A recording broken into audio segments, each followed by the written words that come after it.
What's up, y'all? Will here at Schedule Fly. So here we are approaching 500 episodes over a dozen or so years of recording episodes with restaurant owners. And this is one of my favorites. This is one I won't forget. This is Michelle McGlone. And Michelle owns Lucy's Burger Bar in Denver, Colorado. Check out their website, lucysburgerbar.com. And immediately you'll see that Michelle does things her own way, in a unique way, and a memorable way. This is a great conversation. Could have talked to Michelle all day. She goes by Meesh. What a kind, thoughtful, intentional young lady, wise beyond her years, who truly cares very much about the people she serves, the people on her team, the vendors she buys products from. I mean, this is a business born out of much more than just making money. It's a business with a mission and a purpose and passion and love. And I just so thoroughly enjoyed talking to Meesh. You can't talk to her and you can't listen to this and not just be inspired, right? So we're going to dive right in here. But before we do, a quick word from our sponsor and our partner at ScheduleFly, Pop Menu. Pop Menu is all about making your day easier and your sales bigger. They will simplify your marketing operations, bring in more guests, and capture customer data for personalized remarketing to keep them coming back. With one super simple to use platform that integrates with most point of sales like Toast and Square and a number of others, Pop Menu starts with a beautifully designed, easy to update interactive menu that transforms the guest experience online. It includes a brand new website that's optimized for search engines like Google for no additional cost, automated digital marketing, online ordering and waitlisting, and you'll never miss another call with their AI answering solution that costs as little as 47 cents an hour. Plus, there's so much more in there. This is a comprehensive platform and lots of happy customers. I'll say that. There's a link to the show notes, a link in the show notes to Pop Menu. But as I said, they're a partner. We have a lot of mutual customers, and our customers consistently tell me, the ones I've spoken to, they say great product, great customer service, great company, great results, which is the key. So check out Pop Menu and check out this special episode with Michelle Meesh McGlone, Lucy's Burger Bar, Denver, Colorado. More of these episodes coming soon. See ya. Hey, Will. What's up? How you doing? Doing good, thanks. How you doing? I'm really good. Do I call you Michelle or Meesh? Whichever, either one works. Probably Meesh, I would say. That's what most people end up calling me. I love it. Awesome. Thank you for taking the time to do this today. Oh my gosh, yeah, this is so cool. Thanks for having me. Oh, look at that sweatshirt. Love it. I'll trade you some Schedule Fly hats for a sweatshirt. You know what? We could do that. I got to get a few more made though, because these are sold out at the moment. Good for you. That's awesome. Well, I've read some stuff, I wanted to make sure I knew a little bit about your background and the backstory about Lucy's. Everything about you and your place is just like, it's smile inducing. I'll say that. So thank you. That's what we're going for. Yes, I know. A place of happiness and positivity. And I just so many things I want to ask you about. So, let me just start with this. How did you get involved? How and when did you first get involved with hospitality? I mean, when a long time, probably my first job was when I was like 14 or 15 years old in a dish room at a diner in Minnesota. But then I was a artist for a long time. And so it helped as a supplemental thing, or moving to a new city. It was like a great way to meet people and, get money, but also to like, it's the best way to meet people. I mean, it's just very social job, bartending and stuff like that. So been doing it for a long time, on and off here and there, and then, turned into a full-time artist for a long time. And then was kind of wanting a little more like long-term plan for myself. And I always knew that at some point I would want to be an owner. I would want to own my own place. And so then it kind of just felt like the right time. And yeah, but I've worked in hospitality for, I mean, over 30 years.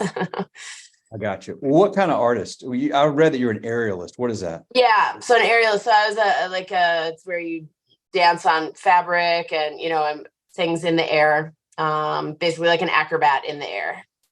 So I was an aerialist, an acrobat, and a dancer for a long time, and toured with different shows, circuses, and a lot of corporate events and stuff like that as well. So my original idea was going to be a cocktail club where the ceilings opened and the girls would come down and pour champagne and have aerialists and stuff like that. But then, that got simplified to a little burger spot instead. And I'm really happy with it. It was already a big, bite to bite off and chew. And I think my other idea was really, really fun, but I didn't want it to turn into an expensive hobby for a year or two, and then I go work for somebody else again for the rest of my life. So I really wanted to make sure there was longevity behind my plan. And burgers were just a lot more of a lot more of a accessible thing that, it's pretty easy to get people to eat burgers. It is indeed, especially when they're filled with cheese. Is that what a Juicy Lucy is? You got cheese. Yeah, cheese stuffed burger. Yeah, it's like a famous burger that was invented in Minnesota in the 50s. And I really wanted to bring like 1,000 square feet of my hometown to Colorado, kind of selfishly, so that I could hang out sort of in Minnesota, but with better weather. So nice.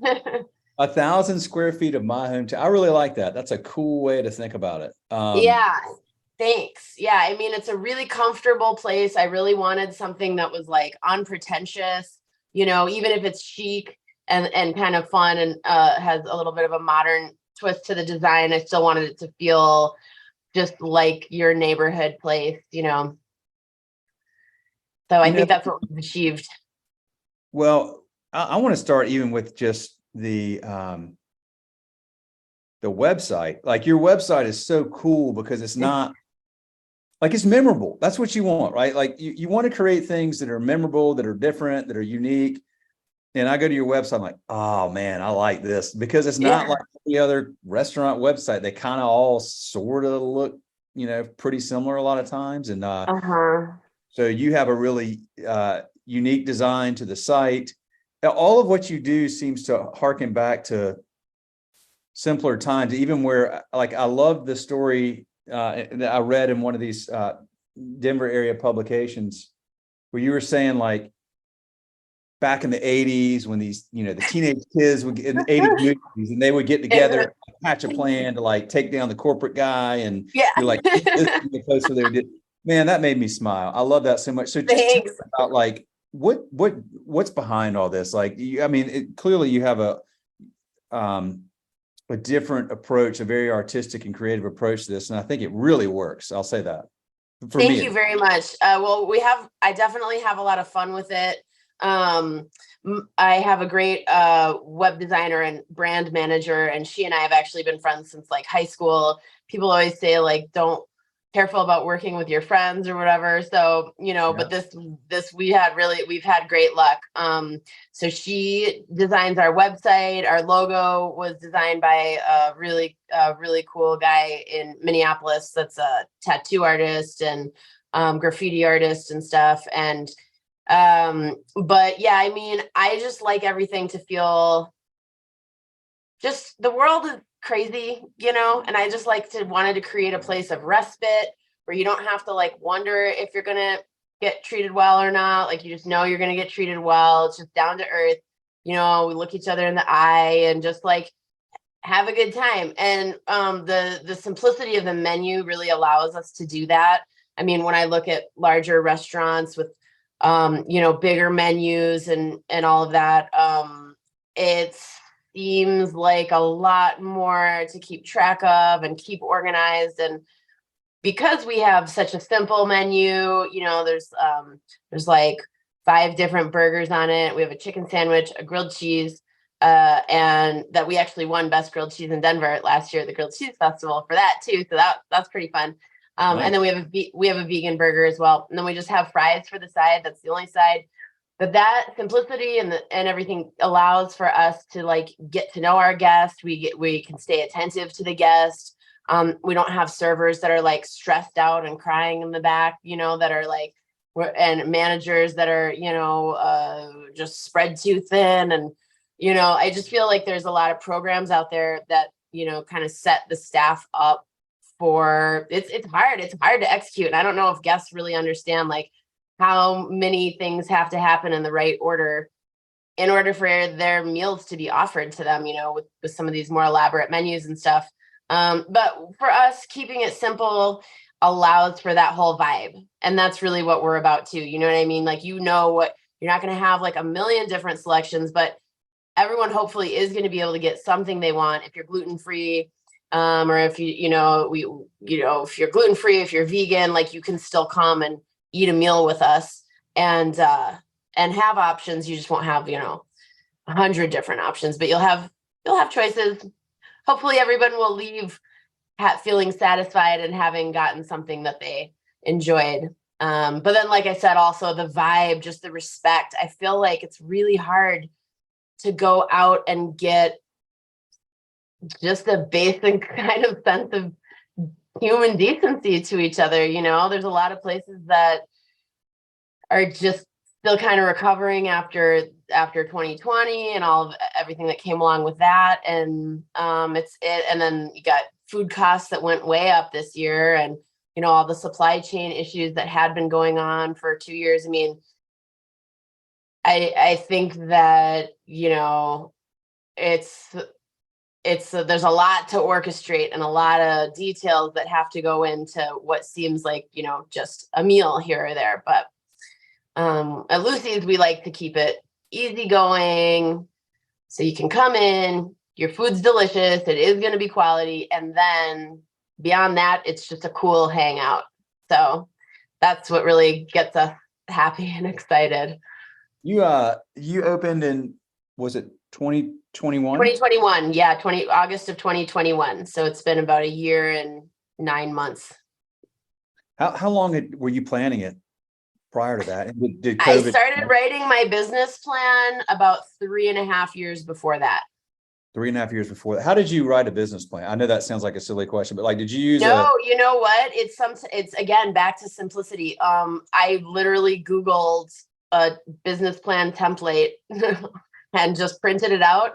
And then I just started like filling in the boxes for the different categories. And then, I put that on my computer, and then I would come back and refine it, because for a while, they say nothing really can start until you find your location. So that was a big, big deal. And I'd write my business plan and my statistics and my neighborhoods according to like, the location on Broadway. And then that one fell through. So then I'd have to go back and find another location and then fill in my business plan with the location in Rhino or whatever, but because it was on my computer, it's just easy enough to go back and update those little things. And then every time I had to tell my story, give my elevator pitch again, whether it was to like a friend's family, my family, like whoever, or actual somebody at the bank or the broker, whoever I was trying to get enrolled into my idea that this was a good idea, and that Lucy's should exist. It helped me refine my statements and my plan. There were different things that, I had to learn. One big lesson I learned right away is like, just no automatic no's, and like, no, don't get my heart set on any, like, don't get too attached to any one thing. For example, I wanted a twist cone machine. Just thought that would have been a great addition. Probably selfishly, I wanted a twist cone machine, probably since I was a kid or whatever. And literally every person that I said that to that's in hospitality that was giving me advice and stuff, including the person I was trying to buy one from, was like, no, do not buy one of these. They break all the time. They're impossible to clean. It's just going to be a headache. Like, please don't do it. It's going to be an expensive headache kind of a thing. And I was like, but I really, all right, fine, we'll do ice cream sandwiches instead. And it was like, okay, I just made my life 1,000 million times easier and made my employees' lives easier. And, there's still an option. So it's like the product, all those little details, or should we serve peanuts or should we serve pretzels? Like those, like I learned to just not get too attached just because I had it in my vision, for a while. Well, it sounds like, I mean, gosh, you're good at chipping away and cutting down to the core simple.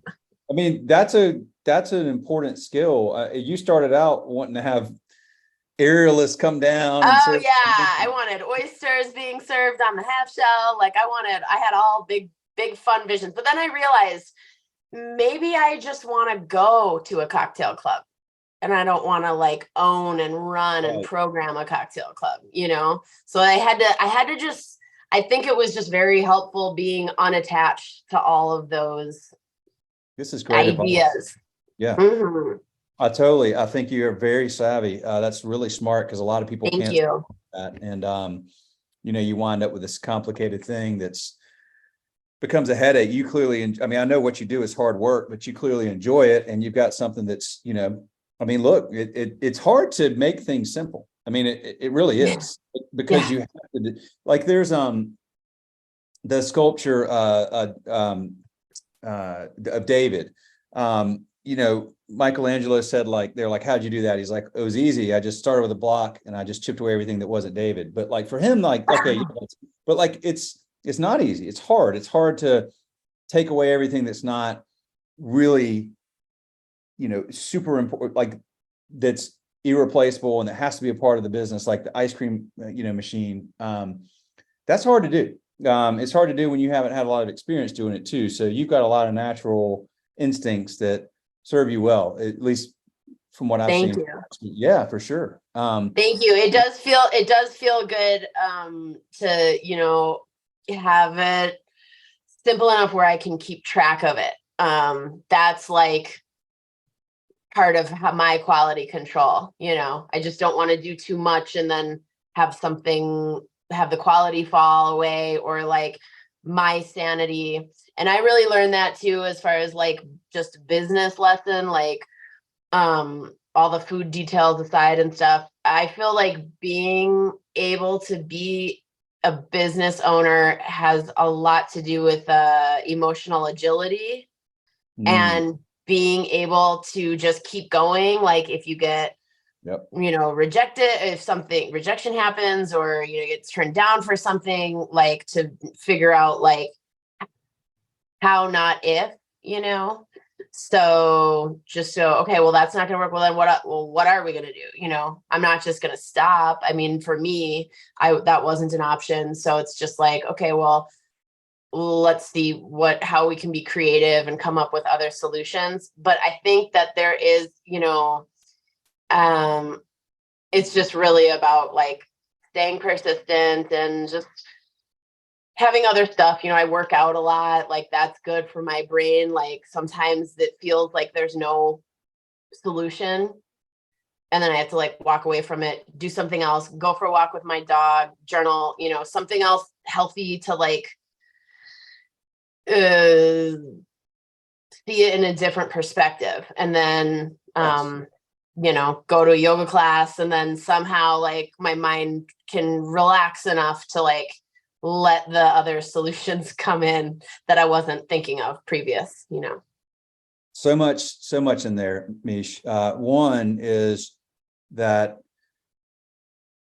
it's hard when you're coming up, like, okay, so you've never owned a restaurant, you've never owned a business, you've got this new concept that's, it's in Minnesota. You're trying to bring 1,000 square feet of Minnesota to Denver. So there's a lot of people that they're not going to see that vision the way you do. Mm-hmm. It's a personal thing for you. So it's very hard so now you got to go to banks or investors, whoever, and try to get them excited. And there's a lot of I'm sure you went through that. I mean, there are a lot of no's, or a lot of like, I don't know about that. And so to persist and to turn that into, there's a Stoic thinking, or way of thinking, which is the obstacle is the way. Yeah, Like, so this is like, it's not the thing that keeps me from doing something. It's the way through that obstacle is how I get where I want to go. And yeah, that's a mindset that, rules out a lot of people from ever getting where you've gotten, which is actually going from idea to, you know, to opening and now running this business. It's an important mindset. The so I think, I mean, there's a lot to be said for that. And so I also think that, I read this too, you have a good sense of the importance of mental health. And mhm, that seems to be for you personally, and I'm imagining for your staff, of like finding balance in life, not just, yeah, you can work yourself to death in this industry, or a lot of industries, and burnout and everything else. And I think, if I'm understanding you, you really you have a long perspective. You want to have something that's sustainable, that you can have good, totally. do this for a long time. And a lot of people in this industry just flat out get burned out, whether they own the business or work in the business. A lot of Yeah, that because they don't have the right balance. I mean, mental health is a big topic in hospitality now. yeah, Good reason, because for so long it was not a part of the conversation. And yeah, you have this kind of work hard, play hard mentality. And there's a lot of substance abuse in this industry. There's a lot of negative totally. behavior, and then negative consequences that have come from that. And that's just been part of, how it is for a long time. And now Right. people are recognizing that. And, that that's such a healthy thing, because we need, good independently run small businesses, whether it's in hospitality or just any kind of small business, but particularly in hospitality. We need places like yours, and we need people that, love what they do and enjoy what they do, because when they have the right balance, they can provide that hospitality that, when you have this simple concept like yours, simple and to understand, but not simple to Mhm. execute. Never simple to execute. But when you ruled out so many of the complexities of a business, and what you just said earlier is, this is giving you the opportunity to take care of yourself and to take care of your team. And if you're doing Mhm. that, guess who wins? The customer. Like, Yeah, always. everybody and the team and me, right? Everybody, we all win. And yeah, I absolutely, you're completely hitting it on the nail with me. Like, I mean, there's times, when I'm doing the schedule and stuff. I've had other jobs where I've been scheduled 13 days shifts in a row, and I like go to the manager and I'm like, I just can't do this. And then there's a threatening tone, kind of like very forceful, like you had. And I'm like, you're not gonna get the best out of me. How do you think I'm doing around day 8? I'm about to friggin' lose my mind. Am I Yep. gonna be representing your business well? And that's how I feel like, even with my staff. I mean, if I even start to feel like, hey, I know you picked up an extra shift or two last week, how about I give you I know so and so wants to work. How about if I put them on this Thursdays, you can have an extra day off this week. I just want people to like miss being at Lucy's on their days off. I want them to like be energized when they come back after having a couple days off. And I want them to feel respected and like they matter. And I'm not really sure what the other approach is all about. I never have really attempted that approach, but it doesn't, to me, it seems pretty simple. Like, treat people respectfully, give everybody what they need. And this is a volunteer job. I'm not here to force anyone to be in my building. Like, I want people that want to be there. And there are people out there that want to work. I've got some great people that are like, I want to work 5 days a week. I want to work 6 days a week. And that's usually where I'm like, Mm, I'd prefer you work like 4 or 5 days a week, to bring that energy.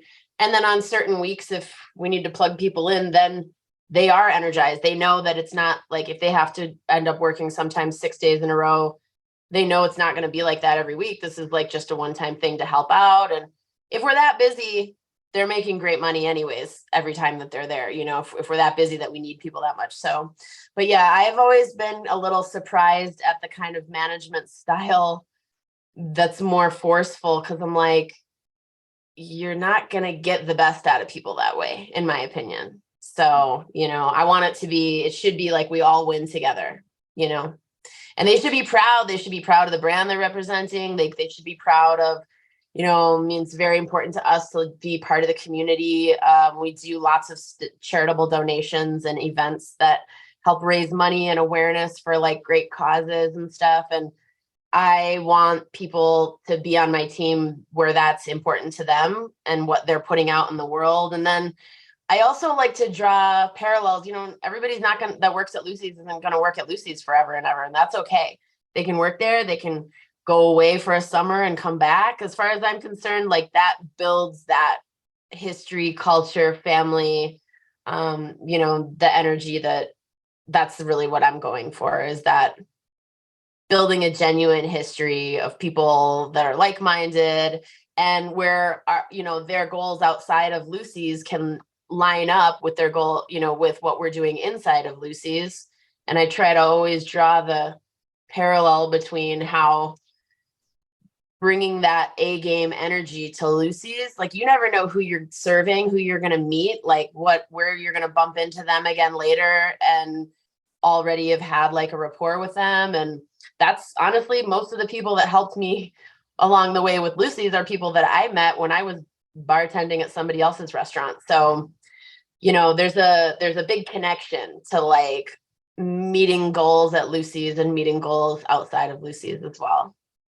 Love that. Well, you mentioned the word culture. One thing I've learned over like, I don't know, over a decade now of doing these podcast episodes and talking to almost 500 owners, cultures, that's it. Like the ones that have been successful, if I were just to draw one common thread between all the folks that have really figured this out and been doing it a long time and are really good at it, it always comes back to they've just got this great culture.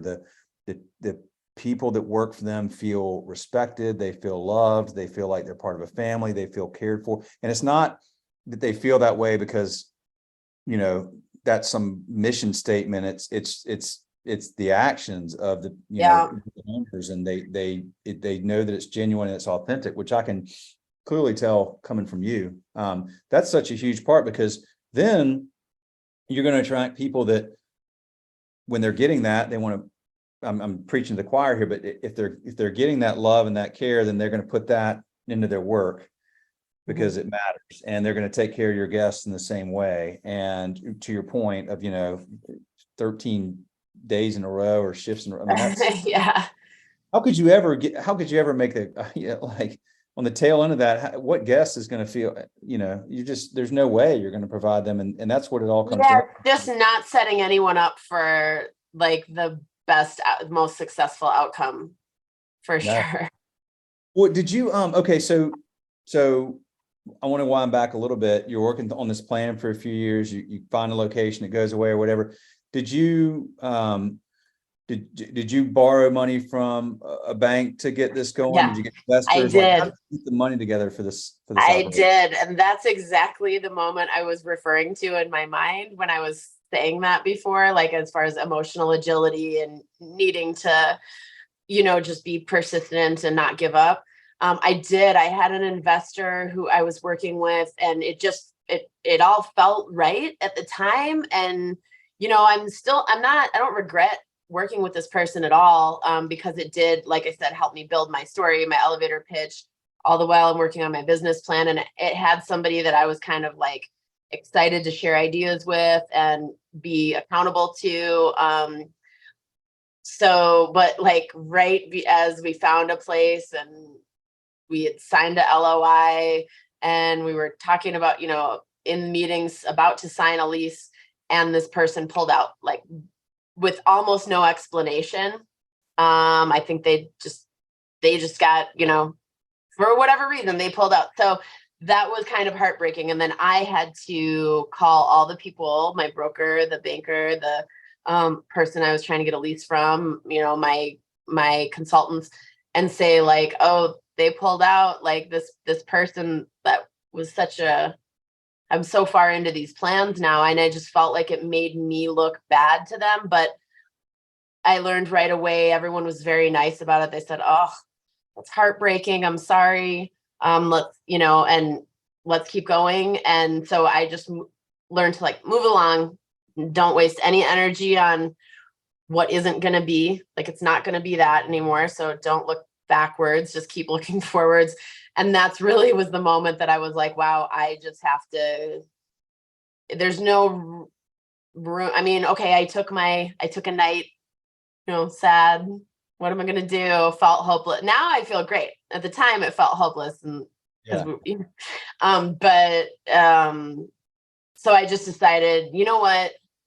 I don't want anyone to be able to pull out again. I've spent years and decades working on my credit, making sure that I have, strong credit, and, saved as much money as I could up until that point. And I was like, I'm just going to talk to people and see if I can just get my own loan. And so I did end up doing that. And I have to say, like, it feels really good, because I know that I'm gonna not let myself down. I know what I'm gonna do. I know how I'm gonna carry everything out and execute. And so it just kind of felt better than, when you start adding other people in.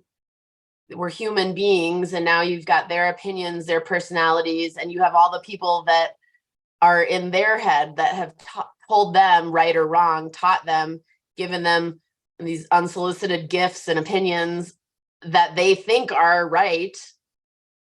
And now I got to deal with, like, not only the customer, the staff, the team, all the voices in my own head, whatever else I have going on in my personal life outside of this business. And now I got to also have somebody else that has a say and is going to have a different approach to things, which I think can be a really great thing. Or, also it might complicate things. That's all I'm saying. So I'm very happy with the fact that I went and got my own loan and was able to do that. But that was a long, tricky process that also required emotional agility with that as well. So, big, long learning, a lot of learning. Yeah, you are emotional agility is a great word. You're clearly very resilient, and again, very wise. All those voices are hard. I used to try to give so much advice. I don't give any advice now. Like, Yeah. I barely even give my kids. I mean, like, it's so minimal, because it comes with sometimes it can be wrong, first of all, and advice comes with all of our own experience and all of our own beliefs and everything that's in here. And sometimes, like, the advice we have for somebody else would work if we were the person in that situation, but for that person, it's terrible advice because they have an approach or whatever. So minimizing the number of people that are voices. Again, it's hard. It's hard to do that. It's hard to have complex. There's a lot of little people. tangents that all of these different questions and answers can take. And, why can't both people be right? Like, two people can both be right at the same time and have completely different approaches and outlooks and stuff.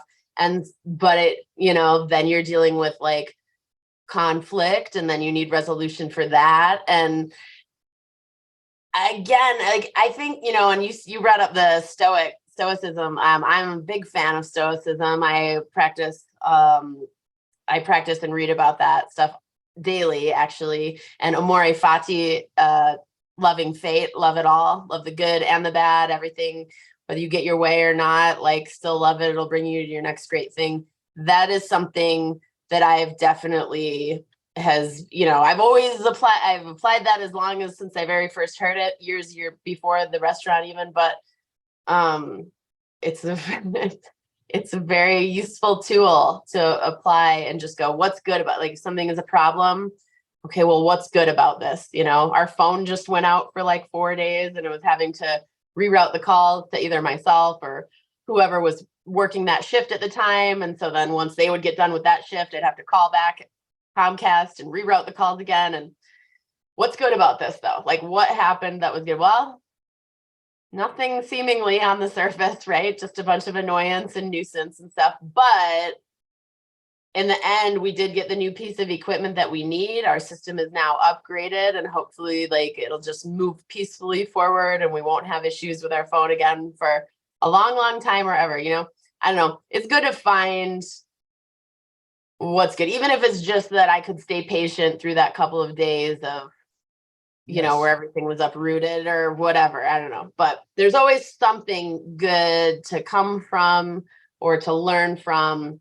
But luckily, Lucy, we have I feel like we're just very lucky, and we just have a lot of, most of the time it's positive things happening anyways. So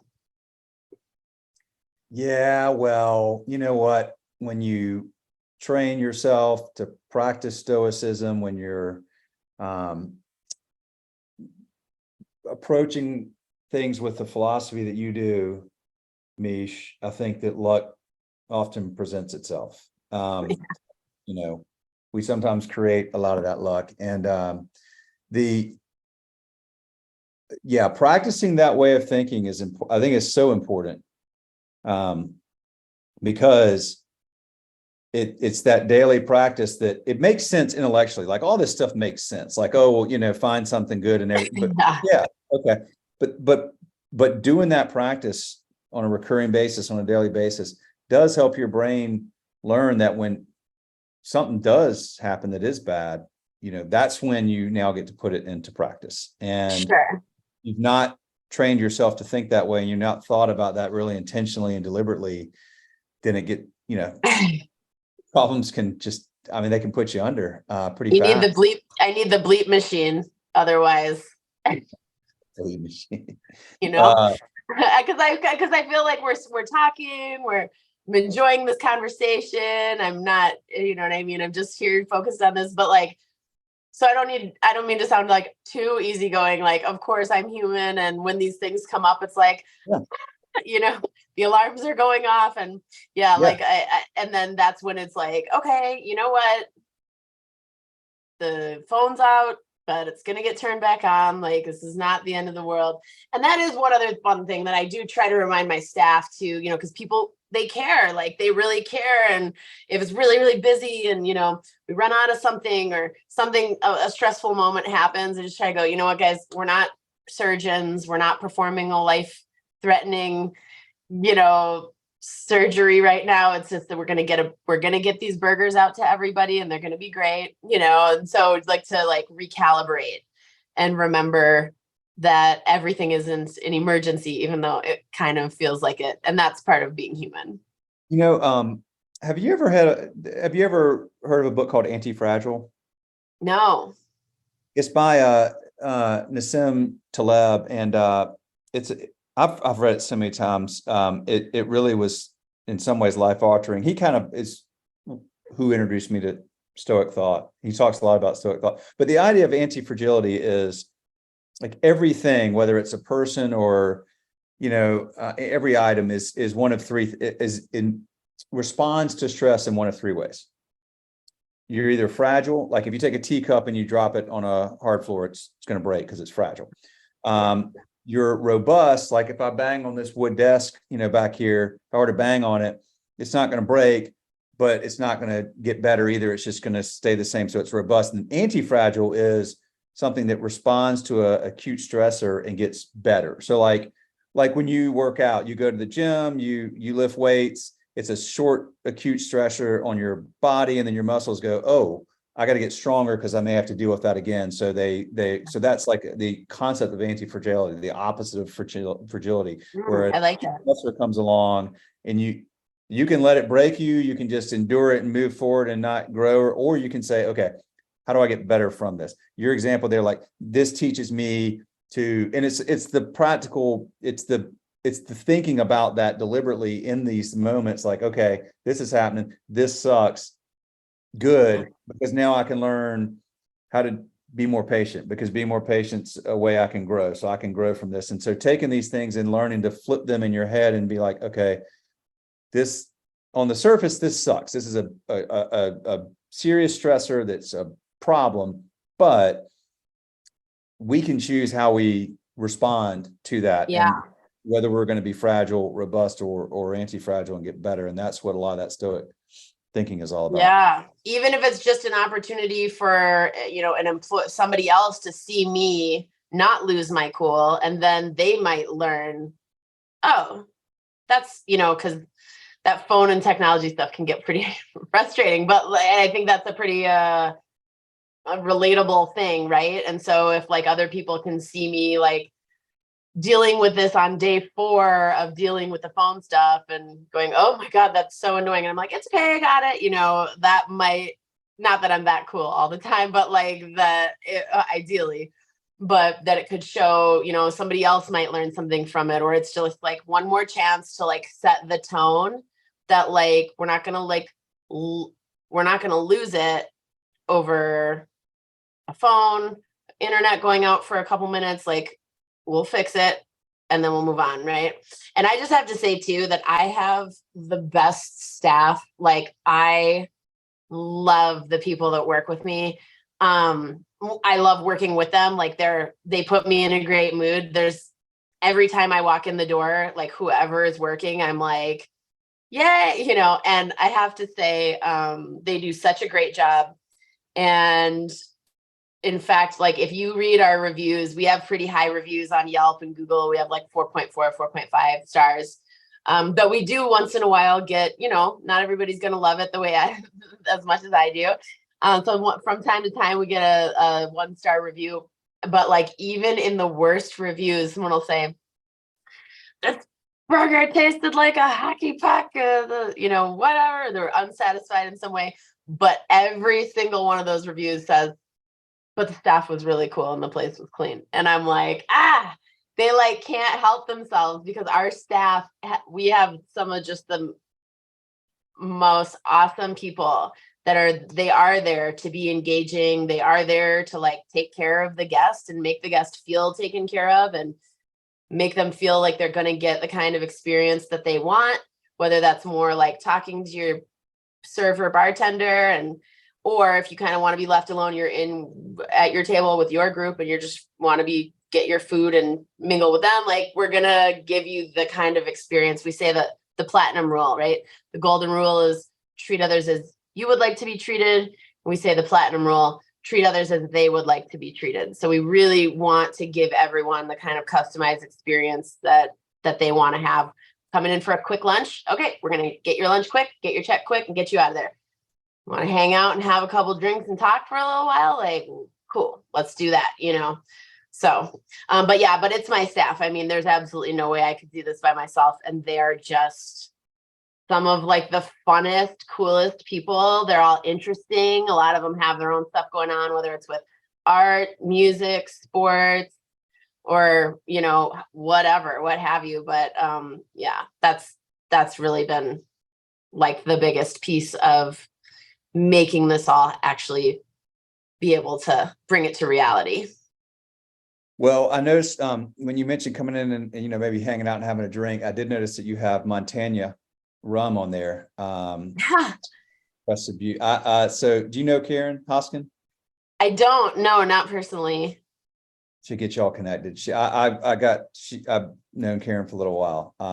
Just customer and just have a massive respect. She's been on this podcast a couple of times. Huge respect for the business she's built. So I was just so excited to see that on your menu. She's an awesome lady and has built a That's really so cool. Well, our bar menu, I just want to include this too. I'm only serving products from companies that are give back in some way, so that are woman owned, POC owned, or give to animals, LGBTQ, the environment, mental health, or sustainability. So what that means is you can't order a drink at Lucy's without your money going to one of those places, which is also just kind of a fun. I love that we're creating shifts in economic shifts, and then we're also just shifts in awareness of different products and brands and stuff. So yeah, and then what happened, incidentally, what happened is that every brand that we carry has like such a cool background story to it. Yeah. And that was just sort of like, I mean, it makes sense, right? It's it's the same thread, but like I wasn't thinking about it quite like that. So on the back of our menus, there's little like different colored hearts that are color coded that are next to all the brands. And then at the bottom, there's a key. So it'll tell you like the pink heart is, woman owned. The purple heart is POC owned. The green heart is like they're environmentalists. So you can flip your menu over and actually see where your dollars are going with that. So that's kind of a fun little thing too. I love that. So cool. Meesh, this has been so much fun. I really appreciate you taking the time to do this. I can't wait. So I come out there several times a year. I can't wait to come hang out at your place and eat. Oh man, those burgers sound fantastic. They're like a cheesy lava burger basically. And all of our burgers come with pickles and onions. You get your onions cooked or raw. You can add a couple of additional toppings, but basically it's going to taste like a burger when you were a kid is what I always like to say. And that's kind of all our food. We started doing breakfast sandwiches. We do a sausage, bacon, egg, and cheese on an English muffin. And it's like, it just all tastes like if you made it at home, only you don't have to make it or cook or clean or so. But we definitely just taste like very classic, right? We're not doing any cutting edge recipes. We're just keeping it real traditional. And I think it's nice. It's like predictable. You can have a predictable experience every time you come to Lucy's that way. Well, I actually have, I'm literally going to grill some burgers for lunch. Cool. I'm out watering, and my mom came over to hang out with my daughter, and they mentioned, I was like, oh, this is perfect timing. I'm not, yeah. I got to figure out how to get some cheese in the patties at some point, but thank you a lot for doing this. I mean, really, everything about you just makes me smile. So I appreciate the time, appreciate the story, appreciate y'all's business. And definitely, I mean, like I super look forward to coming and visiting your place. Please shoot me an email. Let me know when you're going to come. I would love to meet you in person. I'll be out there this summer for sure. So I'll follow up with you and let you know. And I'm going to connect, if you'd like, I'll connect you and Karen Hoskin from Montana. I'd love that. Yes. Yeah. Thank you. Cool. All right. Good deal. Thank you, Meesh. Appreciate it. Okay. Well, thank you so much. Have a good one. You too. Bye.